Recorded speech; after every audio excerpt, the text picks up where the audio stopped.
ఎట్లాగో గ్రహాలను మనం ఏం చేయలేం. గ్రహాల ఇన్ఫ్లుయెన్స్ ఎవరూ చేయలేరు. ఎందుకంటే గ్రహాలు కొన్ని లక్షల కిలోమీటర్ల దూరంలో ఉండి మనకు ఇన్ఫ్లుయెన్స్ అన్నది ఈ సౌర కుటుంబంలో జరుగుతూ ఉంటాయి.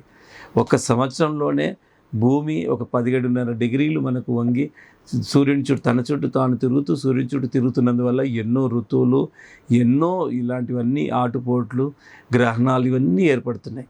అలాగే ఇంత పెద్ద మాస్ మన భూమి కంటే ఎన్నో రెట్లున్న గ్రహాలు అవి మనకు దగ్గరకు రావడం, దూరం రావడం వల్ల ఎంత ఇన్ఫ్లుయెన్స్ ఉంటుంది. ఆ ఇన్ఫ్లుయెన్స్ అన్నది ఎప్పుడైతే భూమి మీద ఉంటుందో భూమి మీద నివసించే ప్రతి లివింగ్ ఎంటిటీపై ఉంటుంది.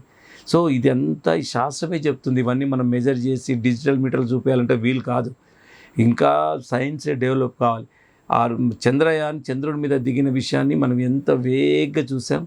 అలా మనకు అతి దగ్గరగా ఉన్న భూమికి దగ్గరగా ఉన్న ప్లానెట్ అంటేనే చంద్రుడే ఇంచుమించు 4 లక్షల కిలోమీటర్ల దూరం. అలాంటిదే మనము ఎంత క్లారిటీగా లేదు. అలాంటిది ఎన్నో లక్షల కిలోమీటర్ల, కోట్ల కిలోమీటర్ల దూరంలో ఉన్న ఈ గ్రహాల డిస్టెన్స్ అనేది మనము చూడలేం. శాస్త్రాన్ని బట్టి నమ్మాల్సి ఉంటుంది. ఎందుకు నమ్మాలి? శాస్త్రాలే చెప్పాయి. సైన్స్ డెవలప్ కాకముందు ఈ టైంలో ఎక్లిప్స్, ఈ టైంలో పడుతుంది, ఈ టైంలో వదులుతుంది అన్నది ఎప్పుడు మెజర్ చేయగలిగారు? ఈ ఒక్క పాయింట్ మీద మనం వీ కెన్ బిలీవ్ జ్యోతిష్ శాస్త్రం అండి.